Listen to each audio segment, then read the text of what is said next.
Salam hörmətli tamaşaçılar, siyasi baxış verilişi efirdədir. Bugünkü qonağımız politolog Əlmusa İbrahimovdur. Əlmusa müəllim, xoş gördük. Xoş gördük və salamlayıram sizi və çox hörmətli tamaşaçılarımızı.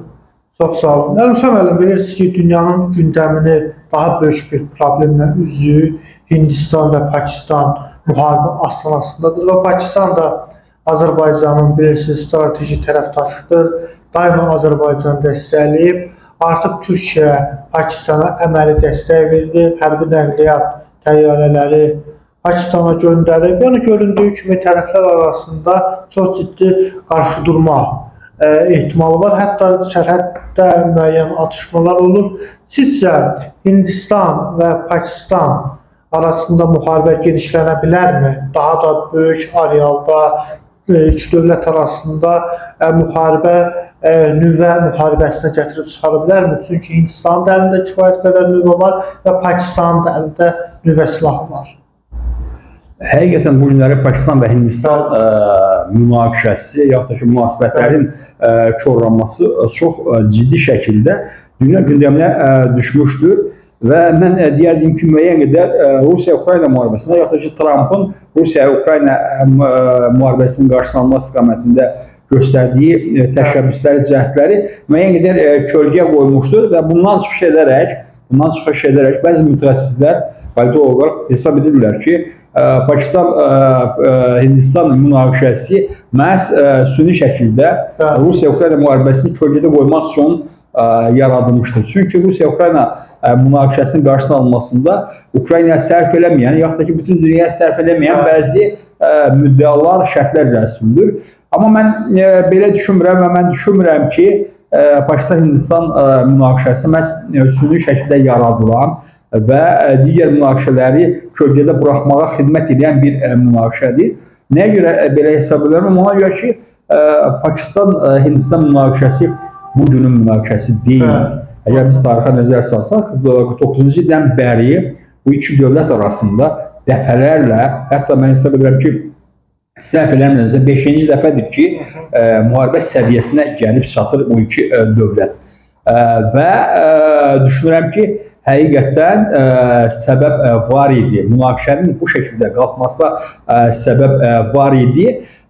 Amma bir məsələni qeyd etməliyəm ki, keçən dəfə baş verən hadisələr zamanı dünya ictimaiyyəti bu qədər narahat olmamışdır və müharibənin daha da genişlənərək iki ölkə arasında və sonra da dünya dövlətləri arasında geniş bölgəsi müharibəyə çevrilməsindən narahat olanlar az idi. Amma bu dəfə ciddi şəkildə narahatlar və nəyə görə bu dəfə daha ciddi şəkildə narahatlar? Ona görə ki, həm Hindistan, həm də Pakistan keçən dəfə əl atmadıqları tədbirlərə bu dəfə əl atırlar. Yəni, keçən münaqişələr zamanı heç kimin yadına düşməzdi ki, Hindistandan Pakistana gələn su yollarını, yaxud da ki, çayları qarşısına alsın, su buraxmasın və yaxud da ki, Pakistan da öz hava məkanını Hindistan təyyarələrinə bağlasın. Bu məsələlər və bu addımlar vəziyyətin bu dəfə daha ciddi olmasından xəbər verir və dünya ictimaiyyətini düşündürən məsələ bundan ibarətdir ki, bu münaqişə həqiqətən nüvə münaqişəsinə, yaxud da ki, üçüncü dünya müharibəsinə gətirib çıxara bilərmi?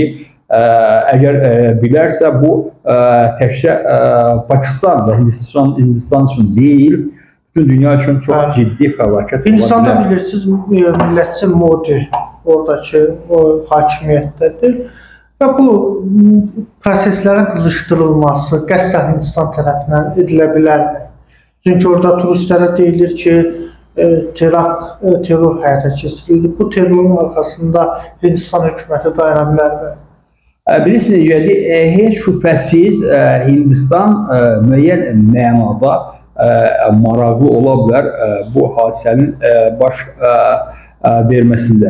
Çünki əgər diqqət yetirsək, hadisə nədən baş vermişdi? Hadisə 15-16 nəfər turistin öldürülməsi ilə başlamışdı. Öldürülməsi səbəb olmuşdu və diqqət edirsə, bu öldürülən turistlərin hamısı məhz Hindistan vətəndaşıdır. Əgər Pakistan tərəfi bunu baş verməsini istəsəydi, törətsəydi, yaxud da ki, məqsədi olmasaydı, o turistlərin içində məsələn Amerikadan olan bir şəxs olardı, Avstraliyadan olan bir şəxs olardı və s. və s. Məhz Hindistan vətəndaşları olması bunun məhz Hindistan tərəfindən törədilməsi məqsədi daşıdığını deməyə əsas verə bilər. Amma istənilən halda bu hadisələrin arxasında və bu münaqişələrin arxasında daha böyük qüvvələrin dayandırılması gündəmə gələ bilər. Məsələn, bildiyimiz kimi Hindistan kimlə yaxınlıq edir? Hindistan indiki halda həm Amerika Birləşmiş Ştatları, həm də Rusiya ilə müəyyən münasibətlərə malikdir.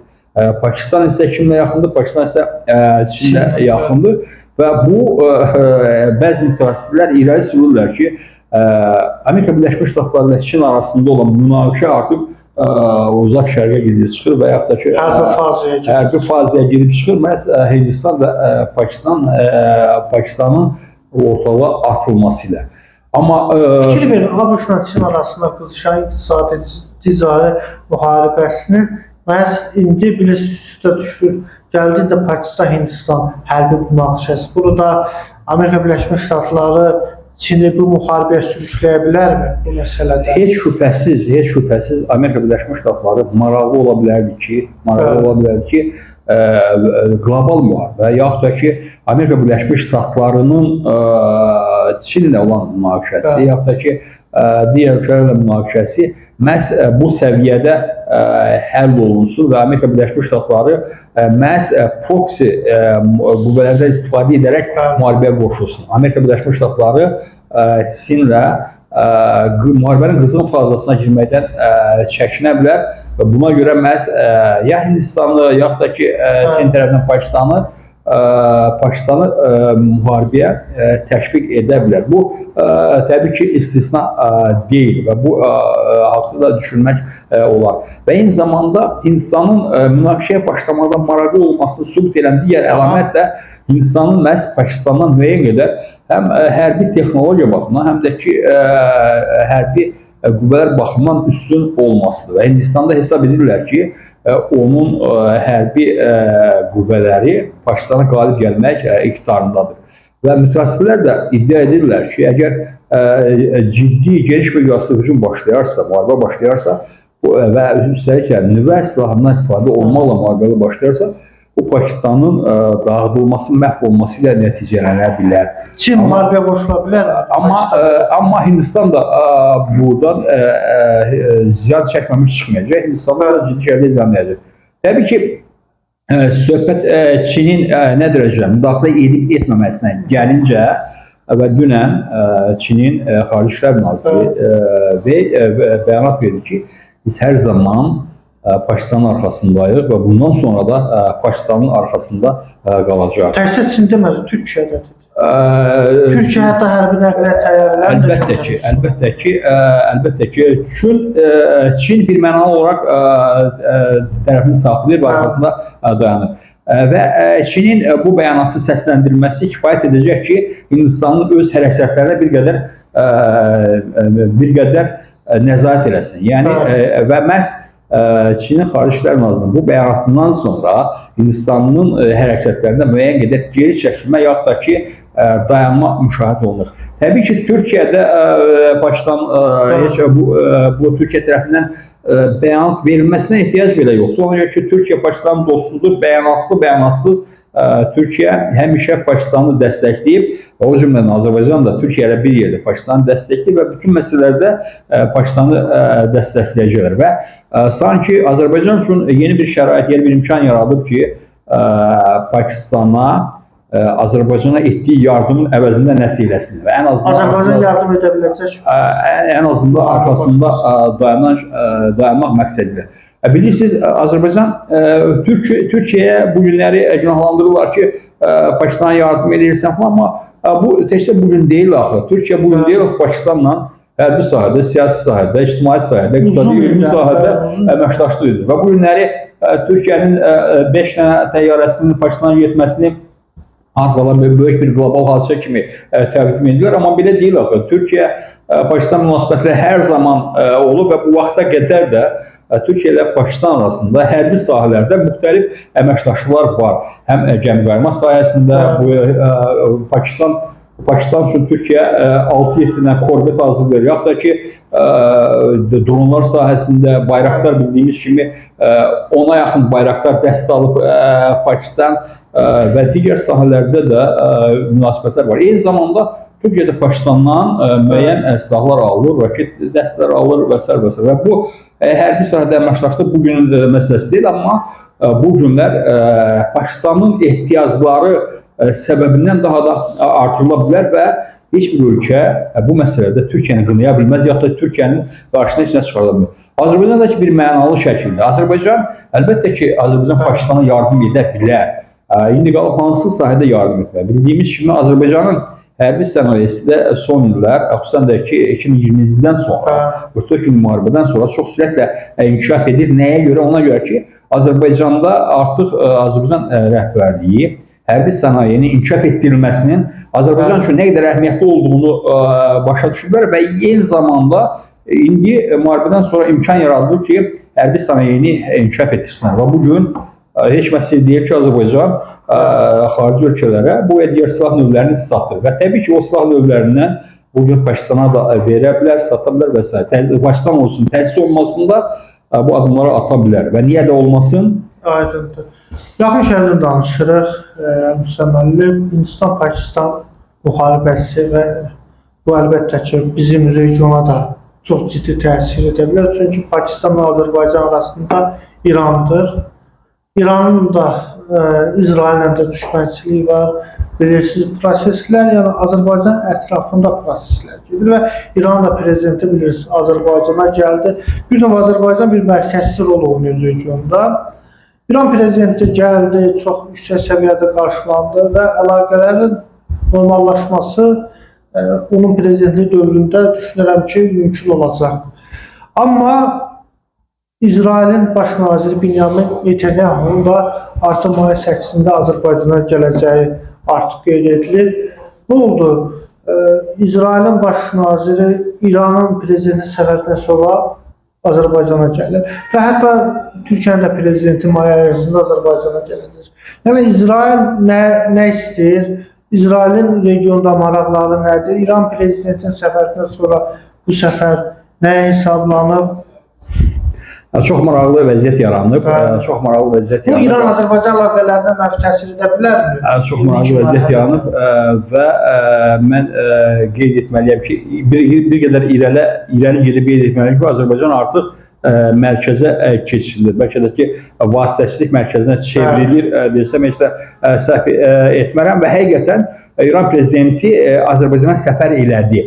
Və bu səfərin hansı şəraitdə baş verdiyinə diqqət yetirsək, Azərbaycanın İran üçün, yaxud da ki, Pezeşkan üçün nə qədər böyük əhəmiyyət kəsb etməsinin şahidi olaraq.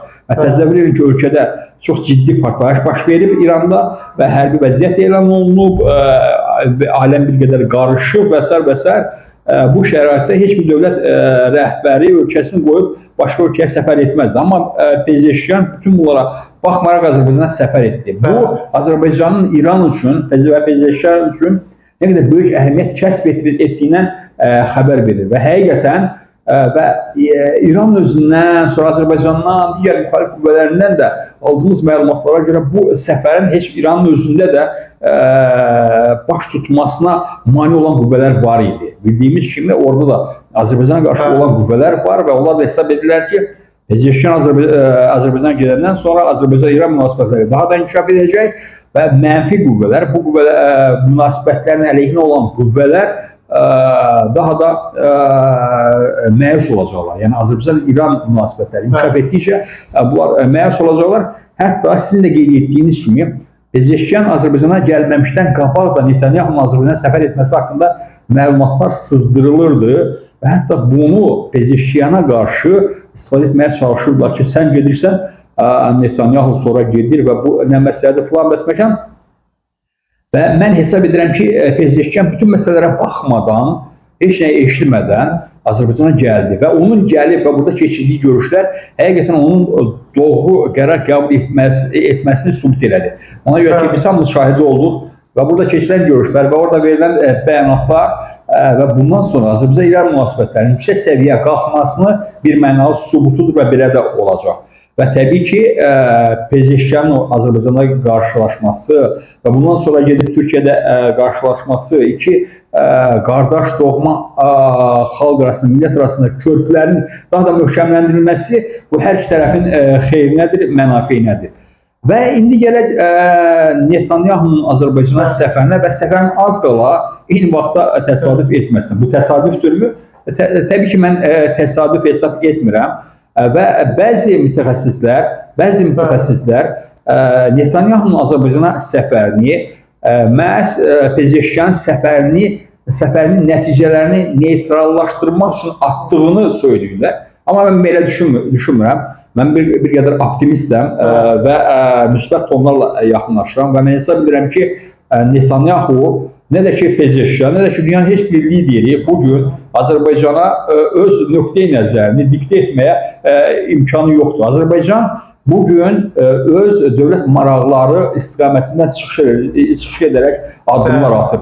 Və bugün Pezeşkan Azərbaycana gəlibsə, Azərbaycanın dövlət maraqları məhz onu tələb edib və o gəlir. Və sabahlar Netanyahu da gələcəksə, bunu da Azərbaycanın dövlət maraqları tələb edir və gəlir. Və Netanyahu, nə də ki Pezeşkan, qeyd etdiyim kimi, Azərbaycana öz istəyini diktə etməyə, yaxud da ki Azərbaycanı bu və digər yoldan çəkindirməyə imkanına malik deyil. Və elə olsa Netanyahunun səfəri nə məqsəd güdür? Mən hesab edirəm ki, Netanyahunun səfəri məhz Azərbaycanın İranla münasibətlərinin isti olmasından, yaxşı olmasından, yaxın olmasından istifadə edərək məhz bəlkə də İsrail-İran münasibətləri istiqamətində Azərbaycanın müəyyən addımlar atması baxımından maraqlıdır. Bildiyimiz kimi Netanyahunun, baxmayaraq ki Netanyahu bugünlərə yaxınlaşarda baş verən proseslər, Trumpla yaxın münasibətlərdə olmasını fəxrlə deyir, amma onun beynəlxalq aləmdə vəziyyəti heç də yaxşı deyil. Trumpın göstərdiyi üz deməyə əsas verir ki, Trumpdan müəyyən qədər soyma baş verir və Netanyahunun bugün İranla münasibətlərdə Amerika Birləşmiş Ştatlarının dəstəyini almaması bəlkə İranla yaxınlaşmağa məcbur edir Netanyahu. Azərbaycan da vasitəçi ola bilər. Bəlkə mən hesab edirəm ki, mən sizin irəli sürdüyünüz fikrə çatmaq istəyirəm və mən hesab edirəm ki, bir neçə gündən sonra, yaxud da Netanyahunun səfərindən sonra Azərbaycanın artıq İranla İsrail arasında vasitəçilik etməsi haqqında xəbərlər heç də təəccüblənmərik. Çünki Azərbaycan Türkiyə İsrail arasında təəccüblənmərik. İsrailin digər ölkə, bizə digər qardaş, dost olan ölkə Türkiyə ilə münasibətlərin inkişaf etdirilməsi haqqında atdığı adımlar bizə yaxındır. Nəyə görə də bu İranla münasibətdə atılmasın və məhz ona görə deyirəm ki, Netanyahunun gəlməsi Azərbaycanın yeni bir vasitəçi missiyasına başlanmasının əsasını qoya bilər. Və mən düşünürəm ki, yadınızdadırsa, Pezeşkan çıxışında nə dedi ki, mən birinci dəfə gəlirəm, amma davamlı gələcəm, yenə də gələcəm. Bəlkə müxtəlif roundlar başlayacaq, bəlkə Netanyahu gəldiyindən sonra yenə də ehtiyac olacaq ki, müəyyən müddətdən sonra, danışıqlar prosesi müəyyən mərhələyə çatandan sonra Pezeşkan yeni Azərbaycana qayıtsın. Və mən hesab edirəm ki, əgər ən azından müəyyən addımlar atılsa, bu barədə söhbətlər edilsə, heç şübhəsiz Azərbaycan Respublikası Prezidenti İlham Əliyevin Nobel mükafatına namizədliyi artıq təmin edilib. Əgər həqiqətən Azərbaycan İsrail arasında vasitəçilik missiyasına başlayırsa, bu Azərbaycanın beynəlxalq aləmdə və siyasi arenada qazandığı ən böyük nailiyyət olacaq və Azərbaycan qlobal aktor səviyyəsinə qədər inkişaf edə bilər və mən belə düşünürəm. Təşəkkür edirəm Əli Musa müəllim. Siyasi baxış görüşünə baxdınız, gələn görüşlərə.